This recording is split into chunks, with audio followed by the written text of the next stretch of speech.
So, the Europe Builds podcast is all about uncovering the untapped knowledge within the European startup ecosystem. And there's no better place to be than the Doer Summit, where for the very first time, founders, investors, and operators are meeting up to turn their ideas into reality. The timing also couldn't be better. Some European problems may persist, but we're finally seeing winds of change, from the new Commission's competitiveness compass to reducing internal market barriers. There's a lot of room for growth and a lot of room for hope. So for all of this and more, join us for this series of Europe Builds episodes showcasing some of the greatest founders, operators and investors from the Doers Summit. Alexis, it's so nice to have you here today. Lovely meeting you guys. Lovely seeing you. Thank you so much. So we have for our listeners with us Alexis Pantazis, co-founder and co-CEO of Hellas Direct. Kind of a household name in the Greek ecosystem, I would say. But for those that don't know it, it's a B2C insurance tech sort of hybrid, let's say. And you mostly do home and vehicle, if I'm not mistaken. Yeah, our main business is vehicle insurance, and we're a fully regulated insurance company. So unlike other insurtechs, we actually take risk. So we follow the whole value chain, and we'll talk about that more later. Okay, so we are here at the Doer Summit, and you've done this many times, so we'll give you a chance to repeat it. It's the elevator pitch. We're meeting down the street in the conference here. How would you introduce yourself and what you do? On a personal basis, I'm an entrepreneur for the last 12 years, together with my co-founder, Emilios, who used to be in the corporate world before, worked in investment banking, Goldman Sachs, and in both the UK and the US. We set up a business called Hellas Direct, which is a next generation, as we call it, insurance company in Greece at the beginning of the financial crisis in Greece. The thesis was pretty simple. We come into a market that is in total disarray macroeconomically. You bring fresh capital, which is capital from equity partners or insurance partners, whoever would give us money at the time, in order to disrupt a sector which is huge, but is very backward looking and very legacy prone. So when you look at the organizational structure of insurance companies, when you look at the way they treat customers, when you look at the technology and the know-how, some of the big boys are actually very good in the core markets. They're very good in growth markets like China, Brazil, India, etc. But they're really bad in these blind spot underserved markets like Greece, Romania, Slovakia, Slovenia, these kind of markets. So the thesis was, let's get into Greece, get a full license, focus on what the consumer actually needs, which is motor insurance mostly. We're not like Germany where everybody buys like 9 policies per household. Here, people insure their homes, maybe their houses. The cars, maybe the houses, and maybe 1 in 5 will actually insure, like get a health insurance plan or whatever. Yeah. So we said, let's focus on 1 or 2 of these lines, be good, operationally efficient, introduce technology, data, and all that. And just by not having legacy sins and coming into a market in disarray, hopefully we'll survive this and we'll go the next day. And did you? Well, we're here. 12 years later, yeah. Much less hair, much more weight, but all that, like any other entrepreneurial journey. No, I think where we were right, we came into the market at the right time. We may have even been a little bit too early. We brought technology in a sector that didn't really have technology. We built the ability to build technology, which is even more important. So we have our in-house 70 people product team. We're moving fast on that, trying to be ahead of the curve in every single technological development in our space. More importantly, we started with the basic, let's simplify everything kind of approach, which I think a lot of the legacy players struggle to do because they're waiting for headquarters to send the new memo on how the organizational structure would look like. So you're much more agile when you think about it. We never expected, and being very truthful, never expected that the crisis would be as long and as deep as it ended up being. So for those who are not from Greece, this was a crisis that caused the collapse of GDP 27 to 30%. More than the Great Depression, if we look at percentages, right? Yeah, exactly. Yeah. So when you think about it, and had it been in Latin America, we would have already had a revolution, a military coup, whatever it is. Yeah. So the fact that Greece went through this, and the fact that you survived the long winter and you're in the point where you can actually start, growing after that was a huge win for us. We didn't know in advance, but it was always a contrarian play from our side. Mistakes that we made along the way, I think we were a little bit too dogmatic and Anglo-Saxon in the beginning as to going direct to consumer. When you look at direct to consumer, and Matilda, you know this better than most people, the UK market is a bit of an exception in the world. There, people go directly and they say, I want to buy my insurance. I don't want a middleman. The middleman is charging me 25%. Screw that. I'm going to go direct to my insurance company. That doesn't really happen in the rest of the world. Yeah, if you don't have a broker here, that's Even the only now, way. And we've been in the market for 12 years, same with Anytime of Interamerican, which is part of the Acmea group. They've been around for much longer. And when you look at the penetration of non-broker, non-disintermediated insurance, you're talking about less than, it's 75%. So it's still a significant distribution channel. So what we realized probably 2 years in, after we did very aggressive campaigns against the brokers, we realized that we need these guys and maybe we should partner up with them. But at the same time, they have the same needs as the end consumer. You need to digitalize, you need to give them data. So back to your elevator pitch, and it's a very long way of getting there. I think what we try to do as a company is use technology and data to become much more operationally efficient than the incumbents and being able to offer in the consumer lines business. So we don't do big hotels and hospitals and satellites and planes and whatever. But in the consumer world, you're trying to offer insurance which is affordable, accessible, and personalized. If you can get that right, the market is huge. Insurance is one of the biggest industries in the world. There's a lot of room for disruption. I would love to change gears a bit because I actually do know LS Direct a bit from the inside. I've met many members of your team. The management, it's unusual in the sense that you guys have two CEOs. Yeah. And that's not a popular model. I've seen it working really well in your case, but I would love to hear your thoughts about how conscious the decision was. When has it worked? When it's flopped? I get this question a lot, obviously, because there's not been many examples where this has worked. And there was a Harvard Business Review article a few years ago where I think there was one academic that was basically making the argument that this is the way companies should be run going forward. And you look at Netflix, you look at a couple of other successful models and what makes it work and what doesn't. The best analogy I've seen was that in the conventional family, you have two parents and you do split decision-making, you do split responsibilities, but there's also check and balances from one to the other. Yeah. But in order to do that, you need blind trust. And you need the ability to say, oh, on this one, you're better than me. You should take the lead. And I fall in the second place. So I think what has worked for Emilios and myself was we're very similar in certain respects and we have the same value set, which is very important. But at the same time, we're very different. Our approach is very different. When you meet me and you meet Emilios, you often wonder, are these guys really working together? but we somehow made it work. And now 12 years on, I think we're a little bit like an old married couple that we know our quirks, but we're kind of happy with each other. And I think, Emilios is amazing in driving the product vision and going through, he's got that augmented reality that, Steve Jobs used to have, that we need to do this and off we go. I'm more of a thinker, an analyzer, sometimes too much of an analyzer. Combination of the two of us is what makes it special. I think we found a very good ground on how do we complement each other. And funnily enough, we don't have the company split in two, which you would expect, where one takes distribution, the other one takes product. Yeah. But we kind of do everything together. And the way that I try to internalize it with Emilios is that it's almost like the brain that has the right side and the left side, and they both work together in unison. That's kind of how we've been doing it. Now, we try to write it down as a recipe for others. And we did a little bit of marriage counseling to other founders that had issues in the past that went dramatically badly. And I don't think you can write it down and this is a recipe for success. I don't think it's for everybody. For us, it works really well. And if you speak to most of the people in our team, I think they see that as an advantage, a comparative advantage in terms of culture, in terms of succession, in terms of many other things. So I think we believe it was Sparta that had two kings too, right? Rome as well. Yeah, Rome, which I found out recently. Yeah, there we go. And Sparta won in the Peloponnesian War. Just putting there it out lost many there. others, and they're not around anymore. But let's not talk about that. Let's not talk about that since we're selling the two CEO model here. Anyway, no, but that's the thing. It's not a model. If you ask me hand on heart, would you? When I see companies, and I've invested in about 20 companies, if you brought a company, an early stage company now to me as an angel, and you told me it's two CEOs, I would really question it because I know how difficult it is as well. And it may be serendipity. It may be that we figure out the right formula and others haven't. But it's not something that I would say I'm a strong supporter of this. It's not a, Tony Hsieh with a holacracy or whatever it was called, where it's like flatten everything, whatever. Or so that it's a one-size-fits-all kind of works. Approach too, right? And if you ask me 5 years from now, 10 years from now, I can see us working as a team. And again, another famous insurance guy in the world is Warren Buffett. And when you look at the way that they work with Charlie Munger, they were complementary. So it's not a question of who's more senior, who's not. It's more a question of how do you complement each other, identify weaknesses, learn from our mistakes, and give feedback to one another. So I think all of these things seem to be working. Touch on wood and hopefully if there's any issues, your fault. Exactly.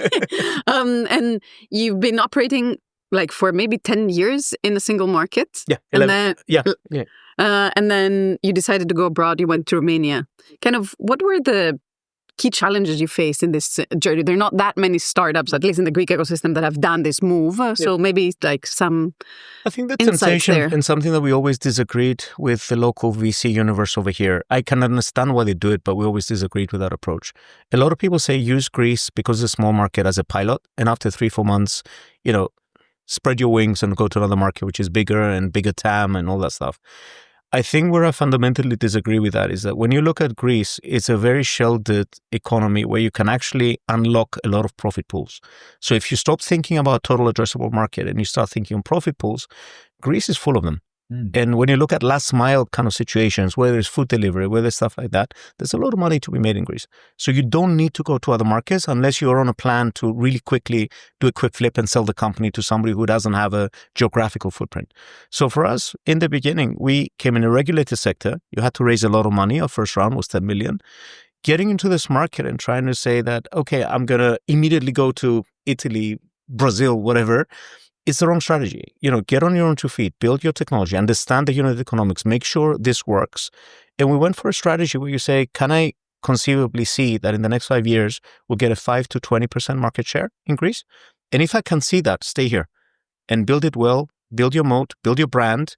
We have a strong brand, which when you look at even Google reviews, we have 4.7 stars. A lot of Michelin restaurants don't have that rating. So when you think about it, we're an insurance company, right? It's not the sexiest of brands. So when you put these things together, I think it was very wise decision with the benefit of hindsight to delay going abroad. Now, when we started thinking about, okay, so we're on our own 2 feet, we have about 5% market share in Greece. What's our next market? How do we think about it and all that? The obvious thing to do is, well, let's look at all the markets that all the VCs are throwing crazy money at, Germany, Italy, stuff like that. And the big question that we had was that if we go to Germany, what is the real value add that we're bringing to the table? We're going to have 0.2% of the market. We have good technology. They also have good technology and is a core market for Allianz. So what is the real value that we're bringing there? So what the decision was at the time, and we did the classic 172 slides analysis of every single market in the world. But what we decided with Luca, who has our international strategy, is let's look at these other underserved blind spot markets in Europe that look and feel like Greece. Romania, Czechia, Slovakia, Slovenia, Croatia, these kind of markets, which ironically, back to the history of the Greeks, there have always been Greek interests in these markets, whether it's recently with the banks, energy company, telcos before the Greek crisis, or even the old days. Like, you look at, I'm not talking Alexander the Great old, but, there has been always a Greek connection. So for us, when we started looking at these markets, we realized that it has very similar characteristics to Greece. You have the incumbents there, but it's a little bit of a blind spot market. If you're the CTO of Allianz in Germany, would you really go to Slovakia and fix their IT system before you fix Germany or the US? Probably not. If you're a high-flying guy in Generali, would you really be the CEO of Slovakia? You're probably going to be either in your early days where you need to cut your teeth somewhere or very close to retirement. So you don't get that aggressive competitiveness that you would get in a much more mature, aggressive market. Yeah. So for us, it was a blind spot. And when you see that, it creates profit pools, it creates the opportunity to go and disrupt them. So I think lessons from us is don't rush to go international if you're starting from a small market. You look at companies like Kaspi in Kazakhstan, is a $26 billion company from Kazakhstan, which is only 20 million people. So there are opportunities to unlock profit pools. You may need to go into adjacent verticals very quickly rather than sticking with one thing and doing one thing well. But at the same time, by rushing and going geographically and just getting a small market share, I don't think that's defensible in any market. So even if you're a food delivery business, even if you're a taxi hailing business, whatever it may be. So again, what we saw, and I think that is something that I would advise younger entrepreneurs that are starting something in a small country, I wouldn't say dominate your market, but at least understand your market before you go abroad. Now, Romania for us was a little bit of a fluke. We started looking at 4 or 5 markets together with our insurance partners. Munich Re is one of the biggest reinsurance companies in the world, and they're partners of ours on the insurance risk side. So we started looking at these blind spot markets. We said, look, they look very interesting. They're profitable, opportunity to disrupt. We'll bring a lot of technology and know-how from Greece. Let's go look at these markets together. And we were going to go to the Czech Republic, to Czechia. And during that time, 2 insurance companies shut down in Romania. So that was another market in dislocation. We were used to dislocation from Greece macroeconomically. And then suddenly you have two companies blow up in Romania, which was kind of the fifth market we were going to target.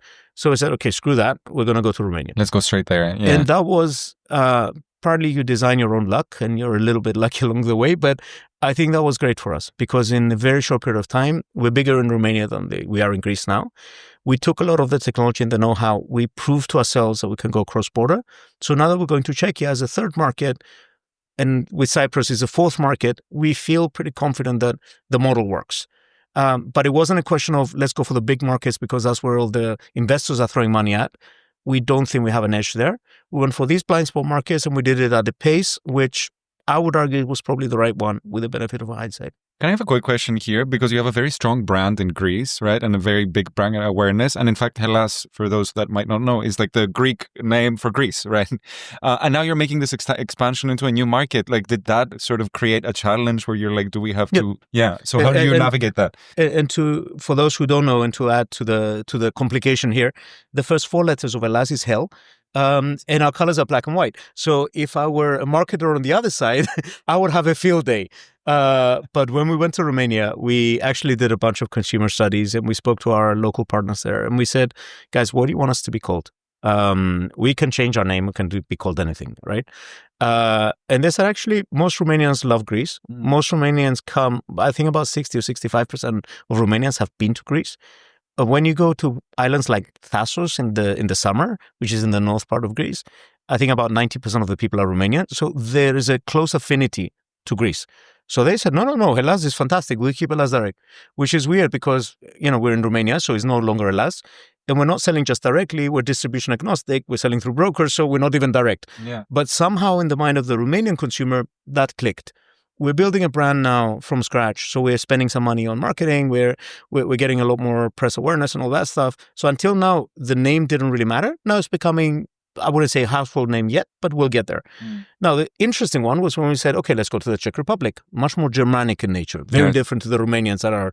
And actually, because the Czechs are very, very good engineers, they think like engineers. So we started saying, well, maybe they think of Hellas and Greece and they think frappe on a beach. Yeah.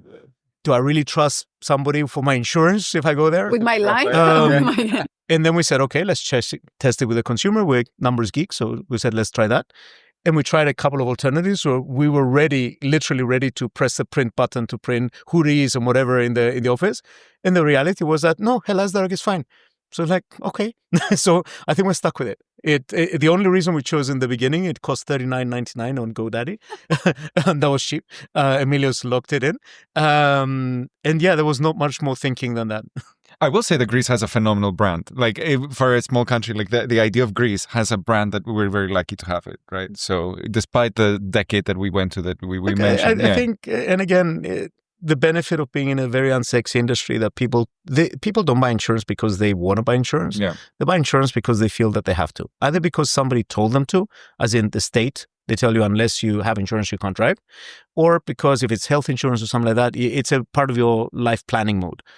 But you don't feel good about buying insurance. Any insurance company in the world, whether it's Geico or whatever. That's very true. So when you look at international companies, they try to make cartoons or funny jokes around insurance, but that assumes that you have a credible standing of the industry. So when you look at Geico, they are spending more than Coke every year in marketing.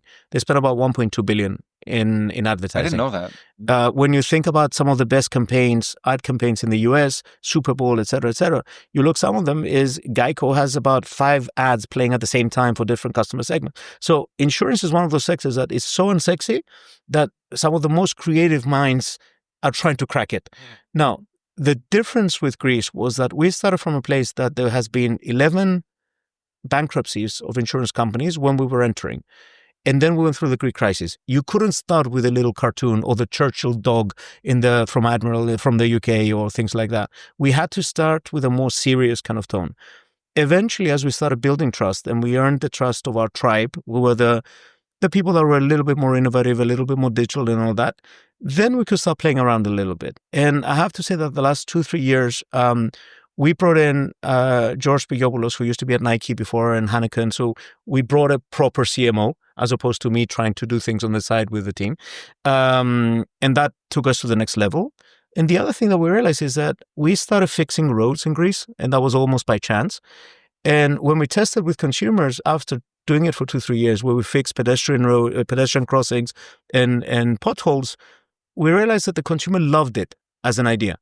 So like, okay, well, we're doing it anyway. We might as well tell them that we're doing it, to the point that, similar to Nike, I guess, we don't even talk about our products in our ads. We talk about, hey, we just fixed 850 pedestrian crossings, and we did another 3,500 potholes that we actually shut in the last few years. And when the consumer hears this, they relate. So back to your point about brand, I think what we managed to crack, at least until now, because things always change, is that our consumers seem to be our best champions. And the word of mouth is not based on a product. Hey, look at this amazing car insurance that I have. Nobody says that. You're weird if you say that, even us. It's more about, look at these guys that are trying to do things right. Yeah. They're here for good. They're trying to do things their way. And I think that authenticity earned the right and the trust of the Greek consumer. I have a different type of question now, which is, you gave a speech around kind of falling 7 times and kind of raising 8, yeah. Right? So what was the one thing you left off that speech that you would share it in a more intimate environment? I think there's a couple of things, to be honest. One of them, there's always the perception of, there's a bias in the way we present successful case studies of entrepreneurs. That is a very young guy, typically man, who managed to raise some money from some amazing people, and wearing his Adidas flip-flops if you're Mark Zuckerberg, or barefoot if you're the WeWork guy, or whatever it is, some quirkiness there. Steve Jobs didn't wear deodorant, or whatever, some story that is built out. And next thing, you're a billionaire and the company is successful and has a global domination play. Very few people paint the picture of a mid-40s entrepreneur, which is typically the case of most people. They don't focus enough, in my view, on most of the entrepreneurs that I've met in my life, myself included. They're fixated about fixing a problem. It's less about the money, it's less about the glory, it's not glorified, to work 20 hours a day or whatever in order to solve a problem, but you're really focusing on the problem. And I think linked to that, the one thing that people don't talk about is most entrepreneurs go through depression one way or another. And when you look at the balance that you have to have in your life with your loved ones, with your kids, with your co-founder, with your investors and all that, you're kind of throwing all these plates in the air all at the same time. And I think for me, what made a huge difference was having stability in my personal life and my marriage with Katya. That was huge. I could not deal with both the volatility of a startup, scale-up, whatever, entrepreneurship, and at the same time, volatility in your personal life.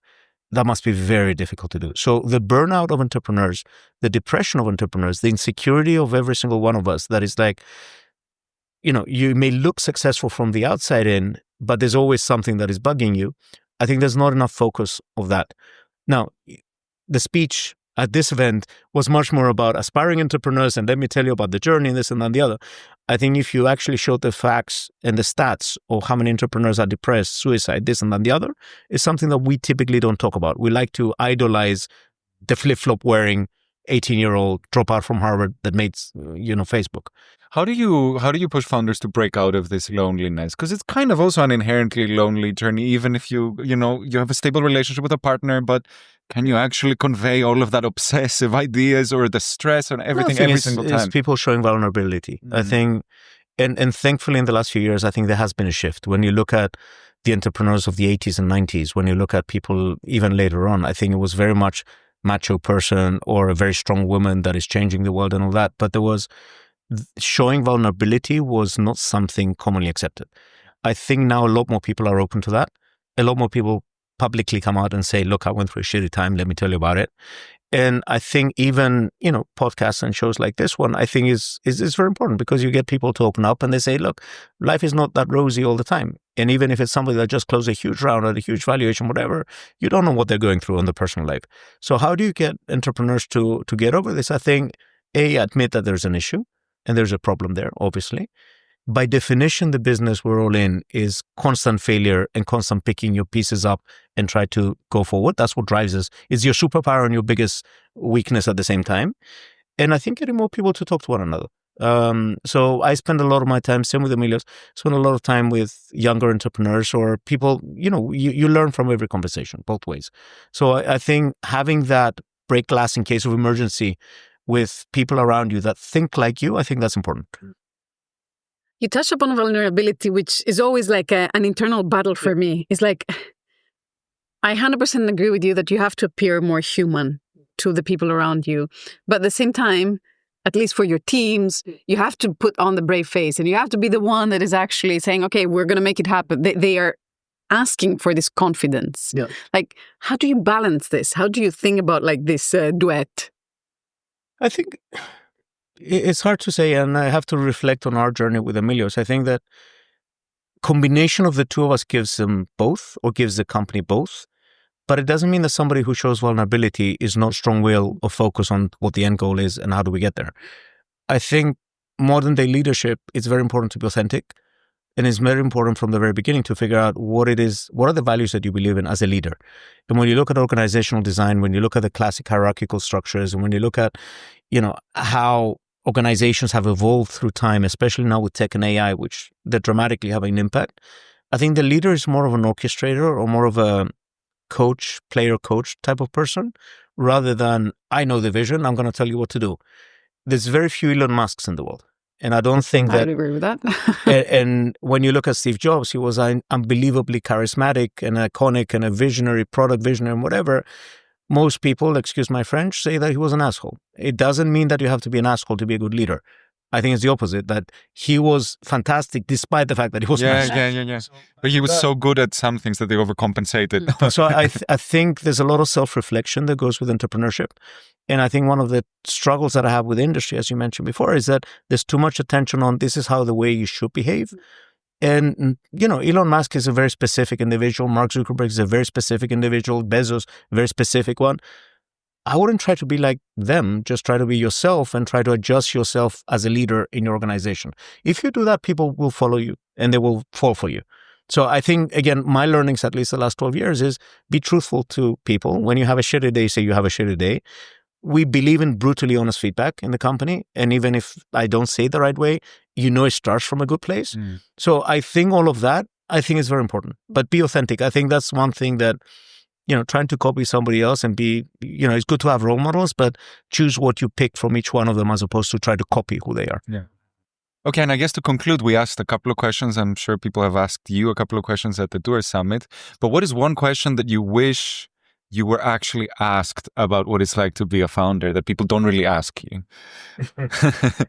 I think there's a lot of question about risk. When you tell people, especially in more conservative societies like Greece, when you tell people that I'm going to start my own thing, there's always this false impression that you're a risk lover. Yeah. And I think entrepreneurs globally, it's not that they're attracted to the risk. I think they have a much higher tolerance to uncertainty. So when you think about, if you're on the last day of Lehman Brothers before it went bust, you have a steady job, you have a very good income, you have a very good money in the bank, you have stock, that the next day will be worthless, but you feel pretty safe. So it's not a risk element, because a startup at the same time called Amazon probably went really, really well. So again, it's more, how do you get comfortable with the fact that you don't know in 6 months' time where your company is going to be? And that, I think entrepreneurs have a higher level of tolerance for that. But it's also, how do you plan for that? How do you plan, family vacations? How do you plan, is it going to be a good time or a bad time? Every single Christmas with Emilio's, we're about to say, Merry Christmas, man, it was a good year and whatever. And there's always some sort of crisis. Every single fucking one of them. It's like, oh, damn. No. But we listen to like Rudolph the Red-Nosed Reindeer and both of us get PTSD. So you do get a lot of, back to the uncertainty point, I think the one question that I would have is, how do you get comfortable with that? And I think taking yourself too seriously sometimes and saying that, oh, this is what we're going to do, and back to your question about leadership and the vision and driving people forward, I think people need to also understand that you don't take yourself too seriously. I think if you look at your life and you're like, look, I have this higher level of tolerance, I have to make that, pass it on to my team because they're kind of with me. But at the same time, I have no fucking clue where the last direct is going to be in 2 years' time. So again, you have a conviction, you tried your best, but that's kind of it. So again, that's one of the questions that I would ask. Love it. Love that insight. Amazing. Absolutely. Yeah. So Alexis Pantazis, co-founder and co-CEO of Last Direct, thank you so much for being here with us today. Thank you, and great job, guys. Thank you, Alexis. Thanks. Thank you for joining us for another episode of EUROPEBUILDS, where we show that the European ecosystem is no longer an underdog story. If you liked our episode and want to hear more, follow EUROPEBUILDS on Spotify, Apple Podcasts, and Born's YouTube channel.